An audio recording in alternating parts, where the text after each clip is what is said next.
ಮಂಡ್ಯ ಜಿಲ್ಲೆಯ ಪಾಂಡವಪುರ ತಾಲೂಕಿನ ಮೇಲುಕೋಟೆಯ ಶ್ರೀ ಚೆಲುವನಾರಾಯಣ ಸ್ವಾಮಿ ದೇವಾಲಯದಲ್ಲಿ ನಡೆಯಲಿರುವ ಶ್ರೀ ವೈರಮುಡಿ ಬ್ರಹ್ಮೋತ್ಸವಕ್ಕೆ ಜಿಲ್ಲಾಡಳಿತದಿಂದ ಸಕಲ ಸಿದ್ಧತೆಗಳನ್ನು ಮಾಡಿಕೊಂಡಿರುವುದಾಗಿ ಜಿಲ್ಲಾಧಿಕಾರಿಗಳಾದ ಡಾಕ್ಟರ್ ಕುಮಾರ ತಿಳಿಸಿದರು. ತಮ್ಮ ಕಚೇರಿಯಲ್ಲಿ ಸುದ್ದಿಗಾರರೊಂದಿಗೆ ಮಾತನಾಡಿದ ಅವರು, ಜಿಲ್ಲಾ ಖಜಾನೆಯಿಂದ ಇದೇ 28ರಂದು ಬೆಳಗ್ಗೆ 7 ಗಂಟೆಗೆ ವೈರಮುಡಿ ಪೆಟ್ಟಿಗೆ ದೇವಾಲಯಕ್ಕೆ ರವಾನೆಯಾಗುವುದು ಮತ್ತು 28/3/26ರಂದು ರಾತ್ರಿ 8 ಗಂಟೆಗೆ ಶ್ರೀ ವೈರಮುಡಿ ಬ್ರಹ್ಮೋತ್ಸವ ಆರಂಭವಾಗಲಿದೆ ಅಂತ ಅವರು ಮಾಹಿತಿಯನ್ನು ನೀಡಿದರು. ವೈರಮುಡಿ ಉತ್ಸವವನ್ನು ಯಶಸ್ವಿಗೊಳಿಸುವ ಸಂಬಂಧ ಸಚಿವ ಚೆಲುವರಾಯಸ್ವಾಮಿ ನೇತೃತ್ವದಲ್ಲಿ ಈಗಾಗಲೇ ಪೂರ್ವಭಾವಿ ಸಭೆ ನಡೆದಿದೆ. ಜೊತೆಗೆ ಎಲ್ಲ ಸಿದ್ಧತೆಗಳನ್ನು ಕೂಡ ಮಾಡಿಕೊಳ್ಳಲಾಗಿದೆ ಅಂತ ಹೇಳಿದರು. ಕ್ಷೇತ್ರಕ್ಕೆ ಆಗಮಿಸುವ ಭಕ್ತರ ಅನುಕೂಲಕ್ಕಾಗಿ ಕೆಎಸ್ಆರ್ಟಿಸಿ ವತಿಯಿಂದ ಮೇಲುಕೋಟೆಗೆ ಸಂಪರ್ಕ ಕಲ್ಪಿಸುವ ಎಲ್ಲ ಪ್ರಮುಖ ಪಟ್ಟಣ ಭಾಗಗಳಿಂದ ಸುಮಾರು 140ಕ್ಕೂ ಹೆಚ್ಚು ಬಸ್ಸುಗಳ ವ್ಯವಸ್ಥೆಯನ್ನು ಮಾಡಲಾಗಿದೆ ಅಂತ ಅವರು ವಿವರಣೆ ನೀಡಿದರು. ಇದರ ಜೊತೆಗೆ ಅಗತ್ಯಕ್ಕೆ ತಕ್ಕಂತೆ ಪಾರ್ಕಿಂಗ್ ವ್ಯವಸ್ಥೆ, ಆರಕ್ಷಕ ಸಿಬ್ಬಂದಿಯ ನಿಯೋಜನೆ ಮಾಡಲಾಗಿದೆ. ದಾಸೋಹ ವ್ಯವಸ್ಥೆ ಮಾಡಲಾಗಿದ್ದು, ದೇವಾಲಯದಲ್ಲಿ ದಾಸೋಹ ಭವನದಲ್ಲಿ ವೈರಮುಡಿ ಬ್ರಹ್ಮೋತ್ಸವ ನಡೆಯುವ ದಿನದಿಂದ ದಿನಾಂಕ 28/3/26 ಬೆಳಗ್ಗೆ 8 ಗಂಟೆಯಿಂದ ದಿನಾಂಕ 29/3/26 ಬೆಳಗ್ಗೆ 8 ಗಂಟೆಯವರೆಗೆ ನಿರಂತರವಾಗಿ ಭಕ್ತರಿಗೆ ಪ್ರಸಾದ ವಿತರಣೆ ಮಾಡಲಾಗುವುದು ಅಂತ ಅವರು ಹೇಳಿದರು. ಕ್ಷೇತ್ರಕ್ಕೆ ಬರುವ ಭಕ್ತರ ಅನುಕೂಲಕ್ಕಾಗಿ ವಿಶೇಷವಾಗಿ ಶೌಚಾಲಯ ವ್ಯವಸ್ಥೆ ಮಾಡಲಾಗಿದೆ ಅಂತ ಹೇಳಿದ ಅವರು, ಇದರ ಜೊತೆಗೆ ಭದ್ರತೆ ದೃಷ್ಟಿಯಿಂದ ದೇವಾಲಯ ಮತ್ತು ಗ್ರಾಮದ ಪ್ರಮುಖ ಭಾಗಗಳಲ್ಲಿ ಸುಮಾರು 40ಕ್ಕೂ ಹೆಚ್ಚು ಶಾಶ್ವತ ಸಿಸಿ ಕ್ಯಾಮೆರಾಗಳನ್ನು ಅಳವಡಿಸಿರುವುದಾಗಿ ಅವರು ಹೇಳಿದರು. ಇದರ ಜೊತೆಗೆ ಶುದ್ಧ ಕುಡಿಯುವ ನೀರಿನ ವ್ಯವಸ್ಥೆಗೆ ವಿಶೇಷ ನಿಗಾ ವಹಿಸಲಾಗಿದೆ ಅಂತ ಹೇಳಿದರು. ಸಾರ್ವಜನಿಕರ ಆರೋಗ್ಯ ವ್ಯವಸ್ಥೆಗೂ ಕೂಡ ಸಕಲ ಸಿದ್ಧತೆ ಮಾಡಿಕೊಂಡಿರುವುದಾಗಿ ಜಿಲ್ಲಾಧಿಕಾರಿಗಳು ತಿಳಿಸಿದರು. ಉತ್ಸವದ ಅಂಗವಾಗಿ ವಿಶೇಷ ವಿದ್ಯುತ್ ದೀಪ ಅಲಂಕಾರ ಮತ್ತು ಹೂವಿನ ಅಲಂಕಾರಕ್ಕೆ ವಿಶೇಷ ಆದ್ಯತೆ ನೀಡಲಾಗಿದೆ ಅಂತ ಹೇಳಿದರು. ಭಕ್ತರು ಹೆಚ್ಚಿನ ಸಂಖ್ಯೆಯಲ್ಲಿ ಉತ್ಸವಕ್ಕೆ ಪಾಲ್ಗೊಳ್ಳಬೇಕು ಅಂತ ಅವರು ಮನವಿ ಮಾಡಿಕೊಂಡರು. ಇದರ ಜೊತೆಗೆ ಇತ್ತೀಚೆಗೆ ಆಹ್ವಾನ ಪತ್ರಿಕೆಯಲ್ಲಿ ಉಂಟಾದ ವಿವಾದದ ಬಗ್ಗೆ ಕೂಡ ಜಿಲ್ಲಾಧಿಕಾರಿಗಳು ಸ್ಪಷ್ಟನೆ ನೀಡಿದರು ಮತ್ತು ಜನಗಣತಿ ಕಾರ್ಯಕ್ರಮದ ಬಗ್ಗೆ ಕೂಡ ಅವರು ಸುದ್ದಿಗಾರರಿಗೆ ಮಾಹಿತಿಯನ್ನು ಒದಗಿಸಿದರು. ಇಲ್ಲಿ ಬಹಳ ಮುಖ್ಯವಾಗಿ ಶನಿವಾರ ನಾಳೆ 28/3/2026 ನಾಳೆ ವೈರಮುಡಿ ಕಿರೀಟ ಧಾರಣೆ ಮತ್ತು ಉತ್ಸವ ಕಾರ್ಯಕ್ರಮ ನಡೀತಾ ಇದೆ. ಅದಾದ ನಂತರ ತೆಪ್ಪೋತ್ಸವ ಏಪ್ರಿಲ್ 1ನೇ ತಾರೀಕು ತೆಪ್ಪೋತ್ಸವ ಇರುತ್ತೆ. ರಥೋತ್ಸವ ಮಾರ್ಚ್ 31ನೇ ತಾರೀಕು ಇರುತ್ತೆ.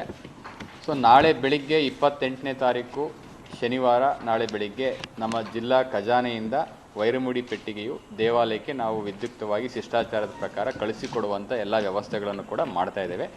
ಬೆಳಿಗ್ಗೆ 7 ಗಂಟೆಗೆ ನಮ್ಮ ಖಜಾನೆಯಿಂದ ವೈರಮುಡಿ ಪೆಟ್ಟಿಗೆಯನ್ನು ನಾವು ತೆಗೆದುಕೊಂಡು ದೇವಾಲಯಕ್ಕೆ ಕಳಿಸ್ಕೊಡ್ತೇವೆ. ಈಗಾಗಲೇ ರೂಟು ಕೂಡ ಡಿಸೈಡ್ ಮಾಡಿದ್ದೇವೆ. ಪ್ರತಿ ವರ್ಷ ಯಾವ್ಯಾವ ರೂಟಲ್ಲಿ ಹೋಗಬೇಕು ಅದೇ ರೂಟ್ನಲ್ಲಿ ಮಾಡಿಕೊಂಡು ಎಲ್ಲ ಸಿದ್ಧತೆಗಳನ್ನು ಕೂಡ ಮಾಡಿಕೊಂಡಿದ್ದೇವೆ. ಸರಿಸುಮಾರು ಈ ಒಂದು ಜಾತ್ರಾ ಕಾರ್ಯಕ್ರಮಕ್ಕೆ ಅಂದರೆ ನಾಳೆ ಶನಿವಾರಕ್ಕೆ ಸುಮಾರು 1.5 ರಿಂದ 2 ಲಕ್ಷ ಭಕ್ತಾದಿಗಳು ಸಾರ್ವಜನಿಕರು ಆಗಮಿಸುವಂಥ ಹಿನ್ನೆಲೆಯಲ್ಲಿ ವಿಶೇಷವಾಗಿ ಭಕ್ತಾದಿಗಳ ಅನುಕೂಲಕ್ಕಾಗಿ ನಾವೀಗಾಗಲೇ KSRTC ವತಿಯಿಂದಲೂ ಕೂಡ ಮೇಲ್ಕೋಟೆಗೆ ಸಂಪರ್ಕ ಕಲಿಸುವ ಸಂದರ್ಭದಲ್ಲಿ ಸುಮಾರು 140 ಬಸ್ಸುಗಳ ವ್ಯವಸ್ಥೆಗಳನ್ನು ಕೂಡ ಮಾಡಿದ್ದೇವೆ.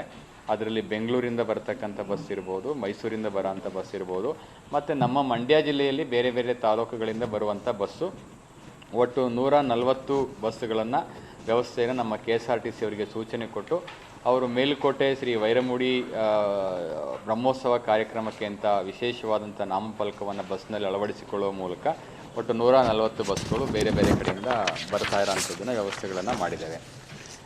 ಇನ್ನು ನಮ್ಮ ಭಾಳ ಮುಖ್ಯವಾಗಿ ಬರ್ತಕ್ಕಂಥ KSRTC 140 ಬಸ್ಗಳನ್ನು ಕೂಡ ನಾವು ಪಾರ್ಕಿಂಗ್ ವ್ಯವಸ್ಥೆನ ಮಾಡಲಿಕ್ಕೆ ಈಗಾಗಲೇ ನಾವು ಸ್ಥಳ ತನಿಖೆಯನ್ನು ಮಾಡಿ ಸಭೆಯನ್ನು ಮಾಡಿ ನಮ್ಮಲ್ಲಿ ಅಲ್ಲಿ ಏನು ಮೇಲ್ಕೋಟೆ ವಲಯ ಅರಣ್ಯಾಧಿಕಾರಿ ಕಚೇರಿ ಇದೆ ಆ ಕಚೇರಿಯ ಎದುರುಗಡೆ ನಾವು KSRTC ಬಸ್ ವ್ಯವಸ್ಥೆಗಳನ್ನು ಮಾಡಲಿಕ್ಕೆ ಅಲ್ಲಿ ವ್ಯವಸ್ಥೆಗಳನ್ನು ಮಾಡಿದ್ದೇವೆ. ಸೊ ಅಲ್ಲಿಂದ ನಾವು ಪಾರ್ಕಿಂಗ್ ವ್ಯವಸ್ಥೆ ಏನು ಮಾಡಿದ್ದೀವಿ ಅಂತ ಹೇಳಿದರೆ, ಪಾರ್ಕಿಂಗ್ ವ್ಯವಸ್ಥೆಯಲ್ಲಿ ಮಾಡಿರುವಂಥ ಸ್ಥಳದಿಂದ ಬಹಳ ಮುಖ್ಯವಾಗಿ ದೇವಾಲಯಕ್ಕೆ ಬರಲಿಕ್ಕೆ ಹೆಚ್ಚು ಕಡಿಮೆ 900 ಮೀಟರಿಂದ 1 ಕಿಲೋಮೀಟರ್ ದೂರ ಇದೆ. ಭಕ್ತಾದಿಗಳು ಮತ್ತು ಸಾರ್ವಜನಿಕರು ಅಲ್ಲಿಂದ ನಡೆಯೋದು ಬೇಡ ಅಂಥೇಳಿ ನಾವು ಉಚಿತವಾಗಿ 5 ಮಿನಿ ಬಸ್ಗಳನ್ನು ವ್ಯವಸ್ಥೆಯನ್ನು ಮಾಡಿದ್ದೇವೆ ಪಾರ್ಕಿಂಗ್ ಸ್ಥಳದಿಂದ ದೇವಸ್ಥಾನಕ್ಕೆ ಹೋಗಲಿಕ್ಕೆ. ಸೊ ಅದರದ್ದು ಕೂಡ ನಾವು ಈಗಾಗಲೇ ಖಾಸಗಿ ಶಾಲೆಗಳ ಬಸ್ಸುಗಳನ್ನು ತೆಗೆದುಕೊಂಡು ಮತ್ತು ಅವರಿಗೆ ನಾವು ದೇವಾಲಯಗಳಿಂದ ಎಲ್ಲ ಒಂದು ವೆಚ್ಚವನ್ನು ಭರಿಸುವ ಮೂಲಕ ಮಿನಿ ಬಸ್ಗಳ ವ್ಯವಸ್ಥೆಗಳನ್ನು ಕೂಡ ಮಾಡಿದ್ದೇವೆ. ಸೊ ಸಾರ್ವಜನಿಕರಿಗೆ ಮತ್ತು ಭಕ್ತಾದಿಗಳಿಗೆ ಯಾವುದೇ ರೀತಿ ತೊಂದರೆ ಆಗದಂತೆ ವಾಹನ ದಟ್ಟಣೆಯನ್ನು ನಿರ್ವಹಿಸುವಂಥ ದೃಷ್ಟಿಯಿಂದ ಅಗತ್ಯವಾಗತಕ್ಕಂಥ ಬ್ಯಾರಿಕೇಡ್ ವ್ಯವಸ್ಥೆಗಳನ್ನು ಕೂಡ ಈಗಾಗಲೇ ನಾವು ಮಾಡಿಕೊಂಡಿದ್ದೇವೆ. ಸೊ ಪಾರ್ಕಿಂಗ್ ವ್ಯವಸ್ಥೆ ಭಾಳ ಮುಖ್ಯವಾಗಿ ನಮಗೆ ಭಾಳ ಗಂಭೀರವಾಗಿರ್ತಕ್ಕಂಥ ವಿಚಾರ. ಇದಕ್ಕೆ ಸಂಬಂಧಪಟ್ಟಂತೆ ಸುಮಾರು 5 ಕಡೆ ಮೇನಾಗಿ ಪ್ರಮುಖವಾದಂಥ ಸ್ಥಳಗಳಲ್ಲಿ ಪಾರ್ಕಿಂಗ್ ವ್ಯವಸ್ಥೆಗಳನ್ನು ಕೂಡ ನಾವು ಈಗಾಗಲೇ ಮಾಡಿಕೊಂಡಿದ್ದೇವೆ. ಅದರಲ್ಲಿ ಮೇಲ್ಕೋಟೆ ಗ್ರಾಮದ ಬಿಸಿಲು ಮಾರಮ್ಮ ದೇವಾಲಯದ ಬಳಿ ಇರತಕ್ಕಂಥ ರಸ್ತೆ ಏನಿದೆ ಅದು ಗಣ್ಯರ ವಾಹನಗಳಿಗಾಗಿ ಮೀಸಲಿಟ್ಕೊಂಡಿದ್ದೇವೆ. ಮತ್ತು ಯದುಶೈಲ ಪ್ರೌಢಶಾಲೆ ಹತ್ರ ನಾವು ದ್ವಿಚಕ್ರ ವಾಹನಗಳಿಗೆ ವ್ಯವಸ್ಥೆಗಳನ್ನು ಮಾಡಿಕೊಂಡಿದ್ದೇವೆ. SCT ಕಾಲೇಜ್ ಅಂತ ಇದೆ, ಪಾಲಿಟೆಕ್ನಿಕ್ ಕಾಲೇಜು, ಅಲ್ಲಿ 4 ಚಕ್ರದ ವಾಹನಗಳಿಗೆ ವ್ಯವಸ್ಥೆಗಳನ್ನು ಮಾಡಿಕೊಂಡಿದ್ದೇವೆ. ಮತ್ತು ಜಕ್ನಳ್ಳಿ ರಸ್ತೆಯ ಕಣಿವೆ ಸರ್ಕಲ್ವರೆಗೆ ಸುಮಾರು 11 ಕಡೆ ದ್ವಿಚಕ್ರ ವಾಹನಗಳಿಗೆ, ಬೈಕ್ಗಳಿಗೆ ವ್ಯವಸ್ಥೆಗಳನ್ನು ಮಾಡಿಕೊಂಡು ಅಲ್ಲೂ ಕೂಡ ಬ್ಯಾರಿಕೇಡಿಂಗ್ ವ್ಯವಸ್ಥೆಯನ್ನು ಮಾಡ್ತಾ ಇದ್ದೇವೆ. ಮತ್ತು ಪ್ರವಾಸಿ ಮಂದಿರದ ರಸ್ತೆಯಲ್ಲಿರ್ತಕ್ಕಂಥ ಗೌರಿಕಟ್ಟೆ ಆಪೋಸಿಟ್ ಏನಿದೆ, ಅಲ್ಲಿ ಸುಮಾರು 14 ಸ್ಥಳಗಳಲ್ಲಿ, ಅಲ್ಲಿ ಹಿಂದೆ ಮತ್ತು ಮುಂದೆ ಮತ್ತು ಪಕ್ಕ ಎಲ್ಲ ಸೇರಿ ಒಟ್ಟು 14 ಸ್ಥಳಗಳಲ್ಲಿ 4 ಚಕ್ರದ ವಾಹನಗಳಿಗೆ ವ್ಯವಸ್ಥೆಗಳನ್ನು ಮಾಡಿಕೊಂಡಿದ್ದೇವೆ. ಎಲ್ಲೆಲ್ಲಿ ನಾವು ಪಾರ್ಕಿಂಗ್ ವ್ಯವಸ್ಥೆ ಮಾಡಿದ್ದೇವೆ ಅಲ್ಲೆಲ್ಲ ಸೈನ್ ಬೋರ್ಡ್ ವ್ಯವಸ್ಥೆ ಮಾಡಿದ್ದೇವೆ. ಮತ್ತು ಪಾರ್ಕಿಂಗ್ ಪ್ಲೇಸ್ನಲ್ಲಿ ಕೂಡ ಸೂಕ್ತ ಲೈಟಿಂಗ್ ವ್ಯವಸ್ಥೆ ಆಗಿದೆ, ಮತ್ತು ಕುಡಿಯೋ ನೀರು ವ್ಯವಸ್ಥೆ ಮಾಡಿದ್ದೇವೆ, ಮತ್ತು ಅಲ್ಲೂ ಕೂಡ ಶೌಚಾಲಯದ ವ್ಯವಸ್ಥೆಗಳನ್ನು ಕೂಡ ನಾವು ಮಾಡಿದ್ದೇವೆ. ಸೊ ಆರಕ್ಷಕ ಸಿಬ್ಬಂದಿ ನಿಯೋಜನೆಗೆ ಸಂಬಂಧಪಟ್ಟಂತೆ ನಮ್ಮ SP ಅವರು ನಂತರ ಅದನ್ನು ಬ್ರೀಫ್ ಮಾಡ್ತಾರೆ. ಸೊ ದಾಸೋಹದ ವ್ಯವಸ್ಥೆಗೆ ಸಂಬಂಧಪಟ್ಟಂತೆ ವೈರಮುಡಿ ಬ್ರಹ್ಮೋತ್ಸವ ನಡೀತಕ್ಕಂಥ ದಿನ ಏನಿದೆ, ನಾಳೆ 28ನೇ ತಾರೀಕಿಂದ ನಾಡಿದ್ದು 29ನೇ ತಾರೀಕು ಬೆಳಿಗ್ಗೆ 8 ಗಂಟೆವರೆಗೂ ಕೂಡ ಯಾರು ಭಕ್ತಾದಿಗಳು ಬರ್ತಾರೆ ಅವರಿಗೆ ನಿರಂತರವಾಗಿ ಭಕ್ತಾದಿಗಳಿಗೆ ಪ್ರಸಾದ ವಿತರಣೆಯನ್ನು ನಾವು ದಾಸೋಹ ಭವನದಲ್ಲಿ ಮಾಡ್ತಾ ಇದ್ದೇವೆ. ಸೊ ಅಲ್ಲಿ ಎಲ್ಲ ಸಿದ್ಧತೆಗಳನ್ನು ಕೂಡ ಮಾಡಿಕೊಂಡು ನಮ್ಮ ಆರೋಗ್ಯ ಇಲಾಖೆಯವ್ರನ್ನು ಕೂಡ ನೇಮಿಸ್ಕೊಂಡಿದ್ದೇವೆ.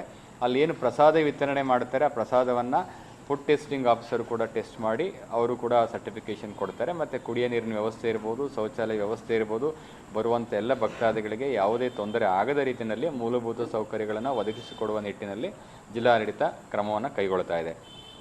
ಶೌಚಾಲಯ ವ್ಯವಸ್ಥೆಗೆ ಸಂಬಂಧಪಟ್ಟಂತೆ ಈಗೇನು ದೇವಾಲಯಕ್ಕೆ ಬರ್ತಕ್ಕಂಥ ಏನು ಭಕ್ತಾದಿಗಳಿದ್ದಾರೆ, ಸಾರ್ವಜನಿಕರಿದ್ದಾರೆ, ಅವರೆಲ್ಲರಿಗೂ ಕೂಡ ಪುರುಷರಿಗೆ ಮತ್ತು ಮಹಿಳೆಯರಿಗೆ ಪ್ರತ್ಯೇಕವಾಗಿ ತಾತ್ಕಾಲಿಕವಾದಂಥ ಶೌಚಾಲಯ ವ್ಯವಸ್ಥೆಯನ್ನು ಮಾಡ್ತಾ ಇದ್ದೀವಿ. ಅದರಲ್ಲಿ ವಿಶೇಷವಾಗಿ ನಮ್ಮ ಗ್ರಾಮ ಪಂಚಾಯತಿ ವತಿಯಿಂದಲೂ ಕೂಡ ಏನು ರೆಗ್ಯುಲರಾಗಿ ಬಿಲ್ಡಿಂಗ್ಗಳಿದೆ ಅದರ ಜೊತೆಗೂಡಿ ಸುಮಾರು 52 ಕಡೆ ನಾವು ತಾತ್ಕಾಲಿಕವಾದಂಥ ಬಯೋಕೆಮಿಕಲ್ ಟಾಯ್ಲೆಟ್ಸ್ಗಳನ್ನು ನಾವು ಮಾಡ್ತಾ ಇದ್ದೇವೆ. ಸೊ ಅಲ್ಲಿ ಮತ್ತು ವಿಶೇಷವಾಗಿ ಈ ಬಾರಿ ಪ್ರತಿ ಸಲ ಅದನ್ನು ನಾವು ತಾತ್ಕಾಲಿಕ ವ್ಯವಸ್ಥೆ ಮಾಡೋದು 50 ಅಲ್ಲದಲ್ಲೇ ನಾವೇನು ಮಾಡ್ತಾ ಇದ್ದೀವಿ ಈ ಸಲ ಅಂತ ಹೇಳಿದರೆ ಒಟ್ಟು 20 ಕಡೆ ಪರ್ಮನೆಂಟ್ ಶೌಚಾಲಯದ ವ್ಯವಸ್ಥೆನೂ ಕೂಡ ಪಾರ್ಕಿಂಗ್ ಪ್ಲೇಸಲ್ಲಿ ಮತ್ತು ಎಲ್ಲೆಲ್ಲಿ ಅವಶ್ಯಕತೆ ಇದೆ ಅಲ್ಲಿ ಮಾಡ್ತಾ ಇದ್ದೇವೆ.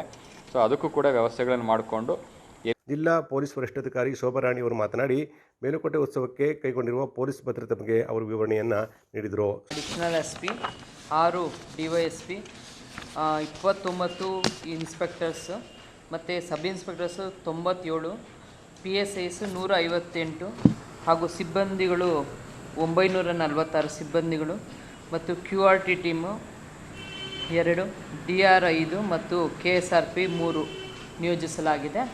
ಇದರಂತೆ ಮತ್ತು ವಾಹನ ನಿಲುಗಡೆಗೆ 2 ವೀಲರ್ಸ್ ಪಾರ್ಕಿಂಗ್ಗೆ 11 ಕಡೆಯಲ್ಲಿ ಸ್ಥಳ ಗುರುತಿಸಲಾಗಿದೆ. ಕಣಿವೆ ಕ್ರಾಸಿಂದ ಮೇಲ್ಕೋಟೆ ರಸ್ತೆ ಕಡೆ ಹೋಗುವಂಥ ದಾರಿಯಲ್ಲಿ 2 ವೀಲರ್ಸ್ ಪಾರ್ಕಿಂಗು, ಹಾಗೆ ಡಿಗ್ರಿ ಕಾಲೇಜಿಂದ ಗೌರಿಕಟ್ಟೆ ಸರ್ಕಲ್ ಕಡೆಗೆ ಹೋಗುವ ರಸ್ತೆಯಲ್ಲಿ 4 ವೀಲರ್ ಪಾರ್ಕಿಂಗ್ ವ್ಯವಸ್ಥೆ ಮಾಡಲಾಗಿದೆ. VIPಸ್ಗೆ ಮತ್ತು ನ್ಯಾಯಾಧೀಶರುಗಳಿಗೆ ಪ್ರತ್ಯೇಕವಾದ ಪಾರ್ಕಿಂಗ್ ವ್ಯವಸ್ಥೆ ಮಾಡಲಾಗಿದೆ. ಹಾಗೆ ಯಾವುದು ಅಫಿಷಿಯಲ್ ವೆಹಿಕಲ್ಸ್ ಬರ್ತದೆ, ಸರ್ಕಾರಿ ವಾಹನಗಳು, ಅದಕ್ಕೆ ಸಪ್ರೇಟ್ ವ್ಯವಸ್ಥೆ ಮಾಡಿದ್ದೀವಿ. ಈ ಮೂಲಕ ಸಾರ್ವಜನಿಕರಲ್ಲಿ ಒಂದು ಮನವಿ ಏನಂದರೆ, ಯಾರು ರಸ್ತೆ ಬದಿಯಲ್ಲಿ ಪಾರ್ಕಿಂಗ್ ಮಾಡಬಾರ್ದು. ಪಾರ್ಕಿಂಗ್ ಮಾಡಿದ್ರೆ ಈ ಸತಿ ಟೋಯಿಂಗ್ ವೆಹಿಕಲ್ಸ್ ಸಹ ನಾವು ವ್ಯವಸ್ಥೆ ಮಾಡಿದ್ದೀವಿ, ನಿಮ್ಮ ವಾಹನಗಳನ್ನ ಟೋ ಮಾಡ್ತಾರೆ. ಸೊ ಹಂಗಾಗಿ ಯಾರು ರಸ್ತೆ ಬದಿಯಲ್ಲಿ ಯಾರು ಪಾರ್ಕಿಂಗ್ ಮಾಡಬಾರ್ದು ಮತ್ತು ಪ್ರತ್ಯೇಕವಾಗಿ ನಿಮ್ಗೆಲ್ರಿಗೂ ಪಾರ್ಕಿಂಗ್ ವ್ಯವಸ್ಥೆ ಮಾಡಲಾಗಿದೆ. ಸುದ್ದಿಗೋಷ್ಠಿಯಲ್ಲಿ ಜಿಲ್ಲಾ ಪಂಚಾಯಿತಿ CEO KR ನಂದಿನಿ, ಅಪರ ಜಿಲ್ಲಾಧಿಕಾರಿ BC ಶಿವಾನಂದಮೂರ್ತಿ ಮತ್ತು ವಾರ್ತಾಧಿಕಾರಿ ಹರೀಶ್ ರವರಿದ್ದರು. ಮಂಡ್ಯದ ಗಾಂಧಿನಗರ 2ನೇ ಕ್ರಾಸ್ನಲ್ಲಿರುವ ಶ್ರೀರಾಮ ದೇವಸ್ಥಾನ ಮಂಡಳಿ ವತಿಯಿಂದ ಶ್ರೀರಾಮನವಮಿ ಪ್ರಯುಕ್ತ ವಿಶೇಷ ಕಾರ್ಯಕ್ರಮವನ್ನು ಹಮ್ಮಿಕೊಳ್ಳಲಾಗಿತ್ತು. 12ನೇ ವರ್ಷ ಉತ್ಸವದಲ್ಲಿ ಉತ್ತಮ ರೀತಿಯಲ್ಲಿ ಸ್ಪಂದನೆ ವ್ಯಕ್ತವಾಯಿತು.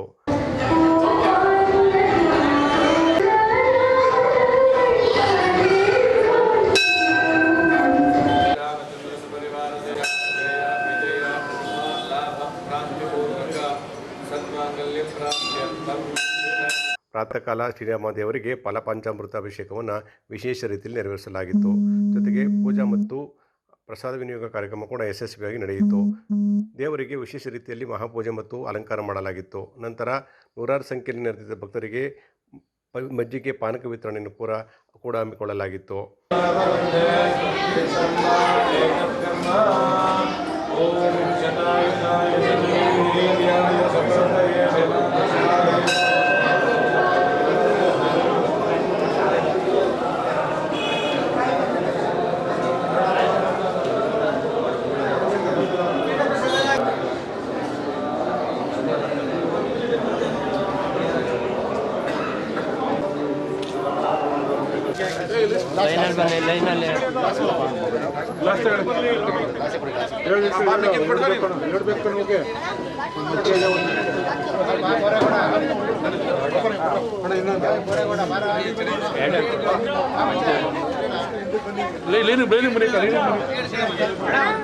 ಒಬ್ಬೊಬ್ರಿಗೆ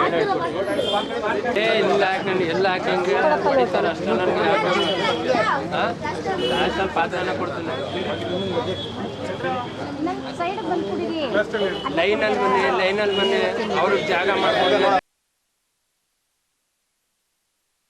ಮಂಡ್ಯ ನಗರ ಸೇರಿದಂತೆ ವಿವಿಧ ಭಾಗಗಳಿಂದ ಹೆಚ್ಚಿನ ಸಂಖ್ಯೆಯಲ್ಲಿ ಭಕ್ತರು ಆಗಮಿಸಿದ್ದರು. ಕಾರ್ಯಕ್ರಮದಲ್ಲಿ ವಿಶೇಷವೆಂಬಂತೆ ಮಂಡ್ಯ ಕ್ಷೇತ್ರದ ಶಾಸಕರಾದ ರವಿಕುಮಾರ್ ಗೌಡ ಗಣಿಗ, ಮಾಜಿ ಶಾಸಕರಾದ ಎಂ ಶ್ರೀನಿವಾಸ್, ಮೂಡ ಅಧ್ಯಕ್ಷರಾದ ಬಿಪಿ ಪ್ರಕಾಶ್, ಮಾಜಿ ನಗರಸಭಾ ಸದಸ್ಯರಾದ ಅರುಣಕುಮಾರ್, ಅಭಿಷೇಕ್, ರಾಘು, ರಮೇಶ್ ಸೇರಿದಂತೆ ಇತರ ಮುಖಂಡರು ಕೂಡ ಭಾಗಿಯಾಗಿದ್ದರು. ಗಾಂಧಿನಗರದ ರಾಮಮಂದಿರ ದೇವಸ್ಥಾನದಲ್ಲಿ ನಮ್ಮ ನಾಯಕರು ಮಾಜಿ ಶಾಸಕರಾದಂಥ ಶ್ರೀನಿವಾಸ್ ಅವರು ಇದಕ್ಕೆ ಅಧ್ಯಕ್ಷರು. ಅವರು ವರ್ಷ ಅದ್ಧೂರಿಯಾಗಿ ಇಲ್ಲಿ ರಾಮನವಮಿಯನ್ನು ಆಚರಣೆ ಮಾಡ್ತಾರೆ. ಅದರ ಭಾಗವಾಗಿ ಇವತ್ತು ಕೂಡ ಅವರ ಎಲ್ಲ ಟ್ರಸ್ಟಿಗಳು, ಸ್ನೇಹಿತರು ಸೇರಿ ಇವತ್ತು ರಾಮಮಂದಿರದಲ್ಲಿ ರಾಮನವಮಿಯನ್ನು ಆಚರಣೆ ಮಾಡಿದ್ದಾರೆ.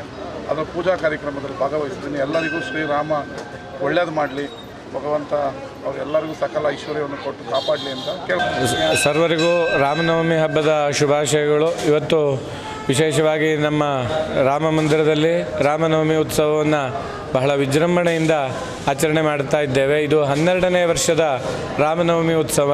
ಪ್ರಾತಃ ಕಾಲದಲ್ಲಿ ಅಂದರೆ ಬೆಳಗ್ಗೆ 5:30 ಗಂಟೆಗೆ ಶ್ರೀರಾಮಚಂದ್ರ ಸ್ವಾಮಿಗೆ ಫಲಪಂಚಾಮೃತಾಭಿಷೇಕ, ಹಾಗೆ ವಿಶೇಷ ಅಲಂಕಾರ, ಅಭಿಷೇಕ, ಪೂಜಾರಾಧನೆಗಳನ್ನು ಪೂರೈಸಿ ಆಮೇಲೆ 7 ಗಂಟೆಗೆ ಮಹಾಮಂಗಳಾರತಿಯನ್ನು ಮಾಡಿ ಬರ್ತಾ ಇರುವಂಥ ಎಲ್ಲ ಭಕ್ತಾದಿಗಳಿಗೆ ವಿಶೇಷವಾಗಿ ಪ್ರಸಾದ ವಿನಿಯೋಗವನ್ನು ಮಾಡ್ತಾ ಇದ್ದೇವೆ. ಹಾಗೆ ನಿರಂತರವಾಗಿ ಪ್ರಸಾದ ವಿನಿಯೋಗ ಇರುತ್ತೆ. ಇವತ್ತು ರಾತ್ರಿ 9 ಗಂಟೆವರೆಗೂ ಬರುವಂಥ ಎಲ್ಲ ಭಕ್ತಾದಿಗಳಿಗೂ ವಿಶೇಷವಾದಂಥ ಪೂಜೆ, ಅರ್ಚನೆ, ಪ್ರಸಾದ ಎಲ್ಲವನ್ನು ನಮ್ಮ ದೇವಸ್ಥಾನದ ಸಮಿತಿಯವರು ಹಮ್ಮಿಕೊಂಡಿದ್ದಾರೆ. ಭಕ್ತಾದಿಗಳ ಸಹಾಯ ಸಹಕಾರದಿಂದ ಎಲ್ಲ ಕಾರ್ಯವನ್ನು ನಾವು ನೆರವೇರಿಸ್ತಾ ಇದ್ದೇವೆ. ಪ್ರತಿ ವರ್ಷದಂತೆ ಈ ವರ್ಷವೂ ಸಹ ಸ್ವಲ್ಪ ವಿಜೃಂಭಣೆಯಿಂದ ಆಚರಣೆಯನ್ನು ಮಾಡ್ತಾ ಇದ್ದೇವೆ. 9 ದಿನಗಳ ಕಾಲ ನಮ್ಮ ರಾಮ ಮಂದಿರದಲ್ಲಿ ರಾಮನವಮಿ ಉತ್ಸವ ನಡೀತಾ ಇರುತ್ತದೆ. ಹಾಗೆ 9ನೇ ದಿನವಾಗಿ ಅಂದರೆ ಶನಿವಾರ 2ನೇ ತಾರೀಕು, ಏಪ್ರಿಲ್ 2ನೇ ತಾರೀಕಿನಿಂದ ಸಾಯಂಕಾಲ 5 ಗಂಟೆಗೆ ಶ್ರೀರಾಮದೇವರ ಗಾಂಧಿನಗರದ ಬೀದಿಗಳಲ್ಲಿ ಮೆರವಣಿಗೆ, ಉತ್ಸವ, ಹಾಗೆ ವಿಶೇಷವಾಗಿ ಪ್ರಸಾದ ವಿನಿಯೋಗ, ಈ ಎಲ್ಲ ಕಾರ್ಯಕ್ರಮಗಳನ್ನು ನಾವು ಹಮ್ಮಿಕೊಂಡಿರ್ತೇವೆ. ಭಕ್ತಾದಿಗಳು ಬಂದು ರಾಮರ ಅನುಗ್ರಹಕ್ಕೆ ಪಾತ್ರರಾಗಬೇಕಾಗಿ ಭಕ್ತಾದಿಗಳಲ್ಲಿ ನಾವೆಲ್ಲ ವಿನಂತಿ ಮಾಡಿಕೊಳ್ತಾ ಇದ್ದೇವೆ. ಎಲ್ಲರಿಗೂ ಶ್ರೀ ರಾಮನವಮಿಯ ಶುಭಾಶಯಗಳು. ಮಂಡ್ಯ ಗಾಂಧಿನಗರದ 2ನೇ ಕ್ರಾಸಲ್ಲಿ ಏನು ರಾಮ ದೇವಸ್ಥಾನ ಇದೆ, ಇಲ್ಲಿ ಮಾಜಿ ಶಾಸಕರಾದಂಥ ಎಂ ಶ್ರೀನಿವಾಸ್ ಅವರ ನೇತೃತ್ವದಲ್ಲಿ 12ನೇ ವರ್ಷದ ಶ್ರೀ ರಾಮನವಮಿ ಉತ್ಸವ ನಡೀತಾ ಇದೆ. ಇವತ್ತು ಬೆಳಗ್ಗೆಯಿಂದ ಪೂಜಾ ಕೈಂಕರ್ಯಗಳು ನಡೀತಾ ಇದ್ದು, ಬೆಳಗ್ಗೆನೇ ಎಲ್ಲ ಭಕ್ತಾದಿಗಳಿಗೆ ಪ್ರಸಾದ ವಿತರಣೆ ಮತ್ತು ಇವಾಗ ತಾನೇ ನಮ್ಮ ಶಾಸಕರಾದಂಥ ರವಿಕುಮಾರ್ ಅವರು ಮತ್ತು ಮಾಜಿ ಶಾಸಕರಾದಂಥ ಶ್ರೀನಿವಾಸ್ ಅವರ ಅಧ್ಯಕ್ಷತೆಯಲ್ಲಿ ಸರ್ವರಿಗೂ ಒಂದು 7-8 ಸಾವಿರ ಜನಕ್ಕೆ ಮಜ್ಜಿಗೆ ಮತ್ತು ಪಾನಕ ವಿತರಣೆ ನಡೀತಾ ಇದೆ. ಮತ್ತು ಏನು ಒಂದು 9 ದಿನಗಳ ಕಾರ್ಯಕ್ರಮ ಇದೆ, ಅದರಂತೆ 2ನೇ ತಾರೀಕು ಸಂಜೆ ಸಾರ್ವಜನಿಕವಾಗಿ ಒಂದು ಸತ್ಯನಾರಾಯಣ ಸ್ವಾಮಿ ಪೂಜೆ ಇದೆ. ಅದರಲ್ಲಿ ಎಲ್ಲ ಭಕ್ತಾದಿಗಳು ಹೆಚ್ಚಿನ ರೀತಿಯಲ್ಲಿ ಬಂದು ಭಾಗವಹಿಸಿ ಪ್ರಸಾದ ವಿನಿಯೋಗವನ್ನು ಸ್ವೀಕರಿಸಬೇಕು. ಮತ್ತು 4ನೇ ತಾರೀಕು ಅದ್ದೂರಿ ಒಂದು ಮೆರವಣಿಗೆ ಮಾಡೋದ್ರ ಮೂಲಕ ಏನು ಮಂಡ್ಯ ಗಾಂಧಿನಗರ, ನೋಡಿ ರಸ್ತೆ, ವಿ ರಸ್ತೆ ಅಲ್ಲೆಲ್ಲ ಒಂದು ಆಂಜನೇಯ ವಿಗ್ರಹ ಮತ್ತು ರಾಮನ ವಿಗ್ರಹನ ಮೆರವಣಿಗೆ ಮೂಲಕ ನಾವು ತಗೊಂಡೋಗಿ ಒಂದು ಒಳ್ಳೆಯ ಉತ್ಸವ ಮಾಡ್ತೀವಿ. ಇದರಲ್ಲಿ ಎಲ್ಲ ಮಂಡ್ಯ ನಗರದ ಜನತೆ ಭಾಗವಹಿಸಿ ಶ್ರೀರಾಮನ ಕೃಪೆಗೆ ಪಾತ್ರರಾಗಬೇಕು ಅಂತ ನಾನು ಈ ಸ್ವರ್ಣ ಟಿವಿಯ ಮೂಲಕ ಕೇಳ್ಕೊತೀನಿ.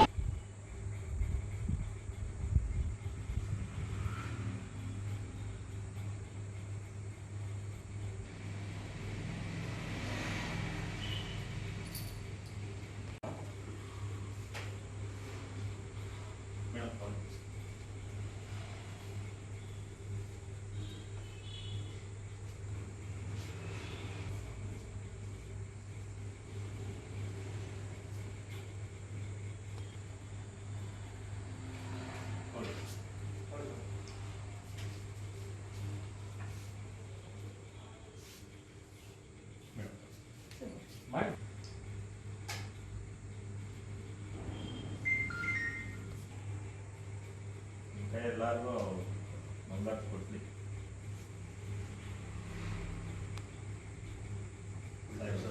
ಇಲ್ಲ ಸರ್, ಸಾವು ಸರ್, ಇಲ್ಲ ಸಾವು ಸರ್. ಮೇಡಮ್ ಕೊಡಿ, ಮೇಡಮ್ ಕೊಡಿ. ಏನು ಮೇಡಮ್ ಆ ಕಡೆಯಿಂದ ಬಂದ್ಬಿಡಿ ಬನ್ನಿ ಸರ್ ಸರ್ ಬನ್ನಿ ಸರ್ ಸರ್ ಬನ್ನಿ ಸರ್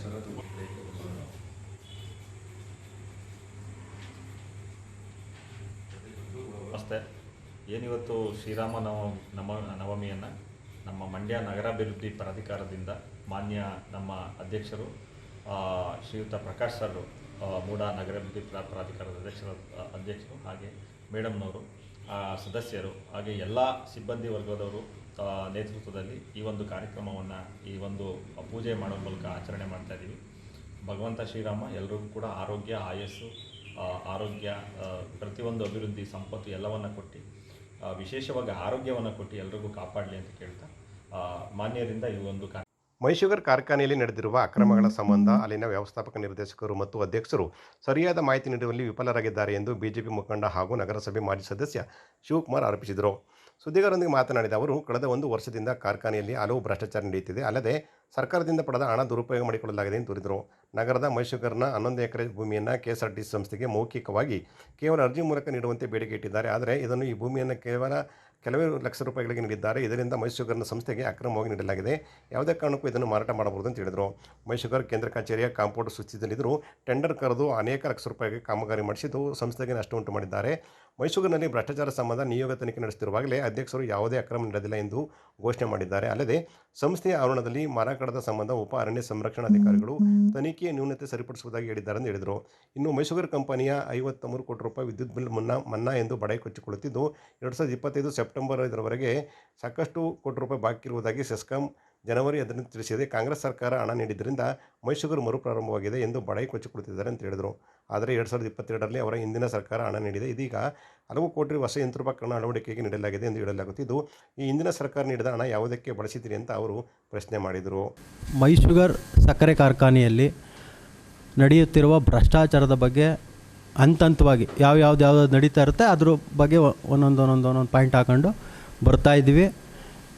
ಅಷ್ಟಕ್ಕೂ ಈವರೆಗೆ ಯಾವುದೇ ರೀತಿಯಾದಂತಹ ಬಂದಂಥ ಇಬ್ಬರೂ ವ್ಯವಸ್ಥಾಪಕ ನಿರ್ದೇಶಕರಿಗೂ ಸಹ ಉತ್ತರಗಳ ಕೊಡೋದರಲ್ಲಿ ವಿಫಲರಾಗಿದ್ದಾರೆ. ಅದು ಪ್ರಮುಖವಾಗಿ ಅಧ್ಯಕ್ಷರು ಸಹ. ಈಗ ಮುಂದುವರೆದಂಗೆ ಏನೇನು ನಡೀತಾ ಇದೆ ಮುಂದೆ ಇಷ್ಟೆಲ್ಲ ಆದರೂ ತಿರ್ಗಾ ಮತ್ತೆ ಭ್ರಷ್ಟಾಚಾರ ಯಾವ ರೀತಿ ನಡೀತಾ ಇದೆ ಅನ್ನೋದಕ್ಕೆ ಮುಂದಿನ ಹಂತ ಯಾವುದು ಅಂತ ಒಂದು ಪರಿಚಯ ಈಗ ಹೇಳ್ತಾಯಿದ್ದೀನಿ. ಮೈಸೂರು ಸಕ್ಕರೆ ಕಾರ್ಖಾನೆಯಲ್ಲಿ ಏನು ಕರ್ನಾಟಕ ರಾಜ್ಯ ರಸ್ತೆ ಸಾರಿಗೆ ನಿಗಮದವರು ಒಟ್ಟಾರೆ 11 ಎಕರೆ 86ರಲ್ಲಿ ಅವರು ನಾವು ಇದು ಮಾಡ್ಕೊಂಡಿದ್ದೀವಿ, ಅದನ್ನು ಅಕ್ವೇರ್ ಮಾಡ್ಕೊಂಡಿದ್ದೀವಿ ಅಂತ ಹೇಳಿದ್ದಾರೆ. ಅದು ಅಕ್ವೇರ್ ಯಾವ ರೀತಿ ಆಗಿದೆ ಅನ್ನೋದಕ್ಕೆ ಏನೂ ಅವರು ಪುರಾವೆ ಕೊಟ್ಟಿಲ್ಲ. ಸುಮ್ಮನೆ ಮೌಖಿಕವಾಗಿ ಮತ್ತು ಅರ್ಜಿ ಮುಖಾಂತರ ಯಾರಿಗೆ ಅಧ್ಯಕ್ಷರಿಗೆ ವ್ಯವಸ್ಥಾಪಕ ನಿರ್ದೇಶಕರಿಗೆ ಪತ್ರದ ಮುಖಾಂತರ ಸರ್ವೆ ಮಾಡಿ ಅದನ್ನು ನಮಗೆ ಬರ್ಸ್ಕೊಡಿ ಅನ್ನೋ ಒಂದು ಇದನ್ನು ಬೇಡಿಕೆ ಇಟ್ಟಿರ್ತಾರೆ. ನಾವು ಇದ್ರ ವಿರುದ್ಧ ಆಯುಕ್ತರಿಗೆ ಒಂದು ದೂರು ಕೊಡ್ತೀವಿ. ಕೇವಲ 11 ಎಕರೆನ ಕೇವಲ 7,80,000 ರೂಪಾಯಿಗೆ ಕೊಡೋದು ಇವತ್ತಿನ ಪರಿಸ್ಥಿತಿಗೆ ಅದು ರೈತರಿಗೆ ಮತ್ತು ಷೇರುದಾರರಿಗೆ ಕಾರ್ಮಿಕರಿಗೂ ನಷ್ಟ ಉಂಟಾಯ್ತದೆ. ದಯಮಾಡಿ ಇದನ್ನು ಪರಿಶೀಲಿಸಿ ಅಂತ ಮಾಡ್ತೀವಿ. ಅದಕ್ಕೆ ಅವರು ಅದನ್ನು ಕೊಟ್ಟಿದ್ದಾರೆ. ಅದರ ದಾಖಲಾತಿ ಎಲ್ಲನೂ ನಿಮ್ಮ ಮುಂದೆ ಸಬ್ಮಿಟ್ ಮಾಡಿದ್ದೀನಿ ನಾನು. ಎರಡನೇದು, ಕೇಂದ್ರ ಕಚೇರಿಯಲ್ಲಿ ಏನು ಮಾಡ್ತಾರೆ, ಮೊದಲೇ ಕಾಮಗಾರಿ ಮಾಡಿದರೆ ಏನೂ ಗೊತ್ತಿಲ್ಲ, ಈಗ ಚೆನ್ನಾಗಿದೆ, ನಾವು ಹೋಗಿ ನೋಡ್ಕೊಬಂದು ಚೆನ್ನಾಗಿದೆ, ಸುಸ್ಥಿತಿಯಲ್ಲಿದೆ. ಒಂದು ವೇಳೆ ಕಾಮಗಾರಿ ಮಾಡಿದರೆ ಇವತ್ತು ನಿಮಗೆ ಗೊತ್ತಿರುತ್ತೆ ಯಾವ ರೀತಿ ಮಾಡಬೇಕು ಕಾಮಗಾರಿ ಅಂತ. GPS ಫೋಟೋ ಇರಬೇಕು ಕಡ್ಡಾಯವಾಗಿ. ಆ ನಿಯಮ ಯಾವುದೂ ಇಟ್ಕೊಂಡಿಲ್ಲ ಇವರು. ಆ ಥರ ಮಾಡ್ದೇ ಕಾಂಪೌಂಡ್ಗೆ ತಿರ್ಗಾ ಮತ್ತೆ 6.5 ಲಕ್ಷ ಬಿಲ್ ಮಾಡ್ಕೊಳ್ಳೋಕ್ಕೆ ಹೋಗಿದ್ದಾರೆ. ಅದ್ರ ಬಗ್ಗೆನೂ ದೂರು ಕೊಟ್ಟಿದ್ದೀನಿ. ಅದ್ರ ಬಗ್ಗೆನೂ ಅವರು ಅತ್ಯಂತ ಗಂಭೀರ ವಿಷಯ ಆಗಿದೆ ಅಂತ ಆಯುಕ್ತರು ಬರೆದಿದ್ದಾರೆ. ಇದಕ್ಕೂ ಸಹ ಯಾವುದೇ ರೀತಿಯಾದಂಥ ಉತ್ತರ ಇಲ್ಲ ಅವ್ರ ಹತ್ರ. ಮುಂದೆ ಮೂರನೇದಾಗಿ ತನಿಖೆ. ನಾವು ಕಳೆದ ವರ್ಷ 2-3 ನಿಮ್ಮ ಸಹಕಾರದಿಂದ ನಿಮ್ಮ ಪತ್ರಿಕೋದ್ಯಮದಿಂದನೇ ನಮಗೆ ತುಂಬ ಬರೆದಿರೋದ್ರಿಂದ ನಮಗೊಂದು ಭ್ರಷ್ಟಾಚಾರದ ವಿರುದ್ಧ ಒಂದು ಅನುಕೂಲ ಆಗಿದೆ. ಆ ಉದ್ದೇಶದಿಂದ ತನಿಖೆಗೆ ಆದೇಶ ಮಾಡ್ತಾರೆ ಸರ್ಕಾರ. ಅಧೀನ ಕಾರ್ಯದರ್ಶಿ ಶಾಂತರಾಮ್ ಅವರು ಆದೇಶ ಮಾಡ್ತಾರೆ. ಗೋಷ್ಠಿಯಲ್ಲಿ ಸುನೀಲ್ ಬೇಲೂರು, ಉಮೇಶ್, ಪ್ರಸನ್ನಕುಮಾರ್ ಇದ್ದರು. ಮಂಡ್ಯದ ಚಿನ್ಮಯ ಮಿಷನ್ ಚಿನ್ಮಯ ರಾಮ ಮಂದಿರ ವಿನೋಬ ರಸ್ತೆ ಸುಭಾಷ್ ನಗರ ಇಲ್ಲಿ ಚಿನ್ಮಯ ರಾಮ ಮಂದಿರದ ಸಭಾಂಗಣದಲ್ಲಿ ಶ್ರೀರಾಮನವಮಿ ಕ್ಷೀರಾಭಿಷೇಕ ಕಾರ್ಯಕ್ರಮ ಯಶಸ್ವಿಯಾಗಿ ನಡೆಯಿತು. ಇದರ ಜೊತೆಗೆ ಸಂಗೀತೋತ್ಸವವನ್ನು ಕೂಡ ಹಮ್ಮಿಕೊಳ್ಳಲಾಗಿತ್ತು. ವಿದುಷಿ ಮಹಿಮಾ ಭಟ್ ಮತ್ತು ಮಹೇಶ್ ಭಟ್ ರವರು ಕಾರ್ಯಕ್ರಮವನ್ನು ನಡೆಸಿಕೊಟ್ಟರು. ಕಾರ್ಯಕ್ರಮದ ಅಂಗವಾಗಿ ವಿಶೇಷ ಪೂಜಾ ಕೈಂಕರ್ಯಗಳನ್ನು ಹಮ್ಮಿಕೊಳ್ಳಲಾಗಿತ್ತು. ಶ್ರೀರಾಮನ ಭಾವಚಿತ್ರಕ್ಕೆ ವಿಶೇಷ ರೀತಿಯಲ್ಲಿ ಅಲಂಕಾರ ಮಾಡಲಾಗಿತ್ತು. ವಿವಿಧ ಬಗೆಯ ಹೂಗಳಿಂದ ಸಿಂಗಾರ ಮಾಡಲಾಗಿತ್ತು.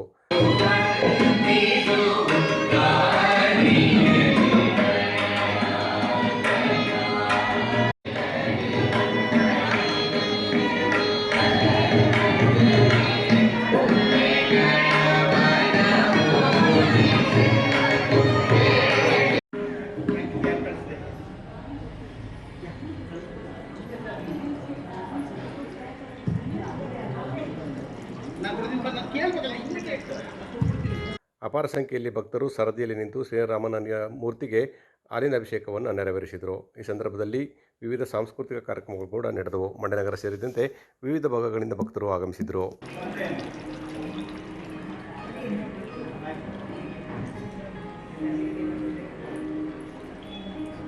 ವಿಜಯಪುರ ಶಾಸಕ ಬಸವನಗೌಡ ಪಾಟೀಲ್ ಯತ್ನಾಳ್ ಹಾಗೂ ಮಾಜಿ ಸಂಸದ ಅನಂತಕುಮಾರ್ ಹೆಗಡೆ ವಿರುದ್ಧ ಅನಗತ್ಯವಾಗಿ ಪ್ರಕರಣ ದಾಖಲು ಮಾಡಿರುವ ನಗರದ ಪೊಲೀಸರ ವಿರುದ್ಧ ವಿಶ್ವ ಹಿಂದೂ ಪರಿಷತ್ ಕಾರ್ಯದರ್ಶಿ ವೀರಭದ್ರಸ್ವಾಮಿ ಆಕ್ರೋಶ ವ್ಯಕ್ತಪಡಿಸಿದರು. ಮದ್ದೂರು ಪ್ರವಾಸಿ ಮಂದಿರದಲ್ಲಿ ಸುದ್ದಿಗಾರರೊಂದಿಗೆ ಮಾತನಾಡಿದ ಅವರು, ನಗರದಲ್ಲಿ ಮಾರ್ಚ್ 23ರಂದು ವಿವಿಧ ಹಿಂದೂ ಪರ ಸಂಘಟನೆಗಳ ವತಿಯಿಂದ ಬಲಿದಾನ ದಿವಸವನ್ನು ಅತ್ಯಂತ ಅರ್ಥಪೂರ್ಣವಾಗಿ ಆಚರಿಸಲಾಗಿತ್ತು ಎಂದರು. ಕಾರ್ಯಕ್ರಮದಲ್ಲಿ ಸ್ವಾತಂತ್ರ್ಯಕ್ಕಾಗಿ ಹೋರಾಟ ಮಾಡಿದ ಅಪ್ರತಿಮ ಹೋರಾಟಗಾರ ತ್ಯಾಗದ ಸಂಕೇತವಾಗಿ ಬಲಿದಾನ ದಿವಸವನ್ನು ಹಮ್ಮಿಕೊಂಡು ಹಿಂದೂಗಳು ಒಗ್ಗೂಡುವ ಜೊತೆಗೆ ರಾಷ್ಟ್ರೀಯತೆ, ದೇಶಪ್ರೇಮ, ಸಾಮರಸ್ಯದ ಅಂಗವಾಗಿ ಸಂತಾಪ ಸೂಚಿಸಲು ಕಾರ್ಯಕ್ರಮ ಆಯೋಜಿಸಲಾಗಿದೆ ಹೊರತು ಯಾವುದೇ ಜಾತಿ ಮತ್ತು ಧರ್ಮದ ವಿರುದ್ಧ ಪ್ರಚೋದನಕಾರಿ ಭಾಷಣ ಮಾಡಿದ್ದರೂ ಇಬ್ಬರು ಮಹಾನ್ ನಾಯಕರ ವಿರುದ್ಧ ಪೊಲೀಸರೇ ಸ್ವಯಂ ಪ್ರೇರಿತರಾಗಿ ಪ್ರಕರಣ ದಾಖಲು ಮಾಡಿ ಸರ್ಕಾರ ಇದರ ಬಗ್ಗೆ ವಿಚಾರವಾಗಿ ಪ್ರೇರಿತವಾಗಿ ದಾಖಲು ಮಾಡಿರುವುದು ಸರಿಯಲ್ಲ ಅಂತ ಹೇಳಿದರು. ಹಿಂದೂ ಪರ ಸಂಘಟನೆಯ ವಕ್ತಾರ ಜಗನ್ನಾಥ್ ಮಾತನಾಡಿ, ಬಲಿದಾನ ದಿವಸ ಕಾರ್ಯಕ್ರಮ ಆಯೋಜನೆ ಮಾಡುವ ಮೊದಲು ನಗರದಾದ್ಯಂತ ಫ್ಲೆಕ್ಸ್ಗಳನ್ನು ಬಿಡಿಸಲು ನಗರಸಭೆಯಲ್ಲಿ ಅನುಮತಿ ಪಡೆದುಕೊಂಡು ಅಳವಡಿಸಲಾಗಿತ್ತು. ಕಾರ್ಯಕ್ರಮ ಮುಗಿದ ಕೆಲ ಗಂಟೆಗಳಲ್ಲಿ ಆ ರಾತ್ರೋರಾತ್ರಿ ಅವುಗಳನ್ನು ತೆರವು ಮಾಡಿರುವ ಕ್ರಮ ಸರಿಯಿಲ್ಲ ಅಂತ ದೂರಿದರು. ನಗರಸಭಾ ಅಧಿಕಾರಿಗಳ ವಿರುದ್ಧ ಅವರು ಬೇಸರ ಕೂಡ ವ್ಯಕ್ತಪಡಿಸಿದರು. ಇದೇ ರೀತಿ ಮುಂದುವರೆದರೆ ಮುಂದಿನ ದಿನಗಳಲ್ಲಿ ಸಂಬಂಧಿಸಿದ ಅಧಿಕಾರಿಗಳ ವಿರುದ್ಧ ಹೋರಾಟ ನಡೆಸುವುದಾಗಿ ಅವರು ಎಚ್ಚರಿಕೆ ನೀಡಿದರು. ಆಯೋಜನೆ ಮಾಡಿರುವುದು ಹಿಂದೂಗಳ ಸಂಘಟನೆಗೋಸ್ಕರ, ಯಾರದೇ ಮೇಲೆ ದೇಶಕ್ಕೇನಲ್ಲ. ಆದರೆ ಈ ದೇಶಕ್ಕೆ ಸ್ವಾತಂತ್ರ್ಯ ಕೊಡಿಸಿದಂಥ ಬಲಿದಾನಿಗಳು ಇವರು ಭಗತ್ ಸಿಂಗ್ ಇರ್ಬೋದು, ರಾಮದೇವ್ ಇರ್ಬೋದು, ಸುಖದೇವ್ ಇರ್ಬೋದು, ಇವರೆಲ್ಲ ಬಲಿದಾನ ಮಾಡಿರ್ತಕ್ಕಂಥದ್ದು. ಆ ಪ್ರಾಣ ತ್ಯಾಗ ಮಾಡೋದಕ್ಕೋಸ್ಕರ ಅವರ ಒಂದು ಸಂತಾಪನ ನಾವು ವ್ಯಕ್ತಪಡಿಸೋಕ್ಕೋಸ್ಕರ ಮತ್ತು ಹಿಂದೂಗಳನ್ನ ಸಂಘಟನೆ ಮಾಡಬೇಕು ಅನ್ನೋ ದೃಷ್ಟಿಗೋಸ್ಕರ ಮುಂದಿನ ದಿನಗಳಲ್ಲಿ ಈ ಥರ ಆಗಬಾರ್ದು. ಏನೇ ಆಗಲಿ, ಒಂದೊಂದು ಕಾರ್ಯಕ್ರಮಗಳು ನಾವು ಮಾಡೋ ಲಕ್ಷಾಂತರ ರೂಪಾಯಿ ಖರ್ಚು ಮಾಡ್ತೀವಿ. ನಾವೇನು ಏನು ನಮ್ಮ ಕೈಗೆ ಹಾಕಬೇಕು ವಿಚಾರ ಏನಲ್ಲ. ಅಂದರೆ ಇದಕ್ಕೋಸ್ಕರ ಇಷ್ಟೆಲ್ಲ ಮಾಡಿ ನಾವು ಕಾರ್ಯಕ್ರಮ ಮಾಡಿಕೊಂಡು ನಮಗೆ ಖರ್ಚು ಮಾಡಿ ನಮಗೆ ಮನಸ್ಸಿಗೆ ಬೇಜಾರು ಮಾಡಿದ್ರೆ ನಾವೇ ಮುಂದೆ ಯಾವ ರೀತಿ ಕಾರ್ಯಕ್ರಮ ಮಾಡೋದು? ಹಿಂದೂಗಳನ್ನ ಸಂಘಟನೆ ಮಾಡಬೇಕು ಅಂತಾನೆ ಮಾಡೋದು. ಯಾವ ಇಡೀ ಇತಿಹಾಸದಲ್ಲೇ ಮೊದಲನೇ ಬಾರಿಗೆ ಮದ್ದೂರಲ್ಲಿ ಈ ಥರ ಒಂದು ಕಾರ್ಯಕ್ರಮ ಆಗಲಿಲ್ಲ. ಸಾರ್ವಜನಿಕರು ಇದ್ರ ಬಗ್ಗೆ ಸಾರ್ವಜನಿಕರು ಇದ್ರ ಬಗ್ಗೆ ಕೇಳ್ತಾವ್ರೆ, ಈ ಥರ ಮಾಡಿದ್ದಾರೆ, ನೀವು ಕೇಳಬೇಕಲ್ಲ, ಯಾಕೆ ಕೇಳಲ್ಲ, ಇದ್ರ ಬಗ್ಗೆ ಸ್ಟ್ರೈಕ್ ಮಾಡೋಣ ಅಂತ ಹೇಳ್ತಾರೆ. ಮುಂದಿನ ದಿನಗಳಲ್ಲಿ ಸ್ಟ್ರೈಕ್ ಮಾಡಬೇಕು ಅಂತ ತೀರ್ಮಾನ ಮಾಡಿದ್ವಿ. ಯಾಕೆ ಅಂತ ಹೇಳಿದ್ರೆ ಇದು ರಾಜ್ಯಪಾಲರ ಮಟ್ಟಕ್ಕೆ ತಿಳಿಸ್ಬೇಕು. ಇದು ಮಾಡ್ತಾ ಇರೋದು ರಾಜಕೀಯ ಕಾರ್ಯಕ್ರಮ ಅಲ್ಲ, ಇದು ಬಂದಿರೋದು ಹಿಂದೂ ಪರ ಸಂಘಟನೆಯ ಕಾರ್ಯಕ್ರಮ. ಇದಕ್ಕೋಸ್ಕರ ನಾವು ಮುಂದಿನ ದಿನಗಳಲ್ಲಿ ಉಗ್ರವಾದ ಹೋರಾಟ ಮಾಡ್ತೀವಿ. 3ನೇ ತಿಂಗಳು 2026 ನಡೆದ ದಿವಸದ ಕಾರ್ಯಕ್ರಮದಲ್ಲಿ ನಾವು ಮದ್ದೂರು ನಗರಾದ್ಯಂತ ಬಂಡಿಂಗ್ಸು, ಬ್ಯಾನರು ಮತ್ತು ಫ್ಲೆಕ್ಸ್ಗಳೆಲ್ಲ ಅಳವಡಿಸಿದ್ವಿ. ಅದನ್ನು ಏಕಾಏಕಿ ನಮ್ಮ ನಗರಸಭಾ ಆಯುಕ್ತರಾಗಲಿ ಮತ್ತು ಪೊಲೀಸ್ನ ಇವರಾಗಲಿ ನಮಗೇನು ಹೇಳಿದೆ ಕೇಳಿದೆ, ನಮಗೆ ಒಂದು ಇದನ್ನು ತಿಳಿಸ್ತೇನೆ ಏಕಾಏಕಿ ರಾತ್ರೋರಾತ್ರಿ ಕಿತ್ತಾಕಿದ್ದಾರೆ. ಮತ್ತು ಇದನ್ನು ಯಾವುದೇ ಕಾರಣಕ್ಕೂ ಇದು ದ್ವೇಷ ರಾಜಕಾರಣ ಮಾಡೋ ರೀತಿಯಲ್ಲೇ ಇವರು ವರ್ತನೆ ಮಾಡ್ತಿದ್ದಾರೆ. ಒಂದು ಪಕ್ಷದ ವಕ್ತಾರರಾಗಿ ವರ್ತಿಸಿದ್ದಾರೆ. ಸೊ ಇದು ನಾವು ಇದನ್ನು ಖಂಡಿಸ್ತೇವೆ. ಮತ್ತು ಇದಾದ ಮೇಲೆ ಮತ್ತೆ ಅನಂತಕುಮಾರ್ ಹೆಗಡೆ ಮತ್ತು ನಮ್ಮ ಮಾಜಿ MP ಗಳು ಹಾಗೂ ಹಾಲಿ ಶಾಸಕರು ವಿಜಯಪುರ ನಗರದ ಯತ್ನಾಳ್ ಬಗ್ಗೆ ದ್ವೇಷ ಭಾಷಣದ ರಾಜಕೀಯದ ಕೇಸ್ ಹಾಕಿದ್ದಾರೆ. ಸೊ ಇದೆಲ್ಲ ಬೇಕು ಅಂತಲೇ ಈ ಸರ್ಕಾರದಲ್ಲಿರೋ ಇವರು ಪೊಲೀಸರು ಮತ್ತು ಆಯುಕ್ತರು ಇವರೆಲ್ಲ ಸರ್ಕಾರದ ಏಜೆಂಟ್ಗಳಂತೆ ವರ್ತಿಸ್ತಾ ಇದ್ದಾರೆ.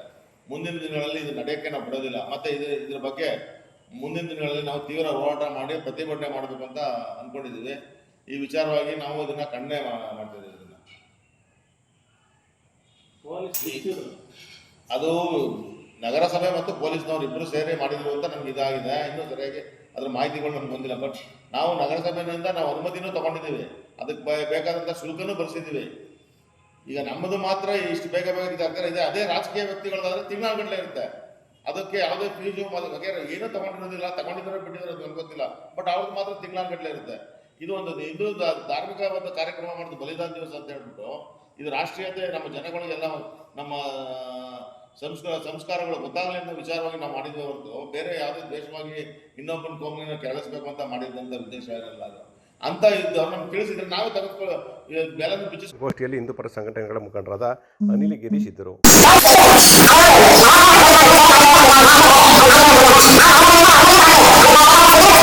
Wow!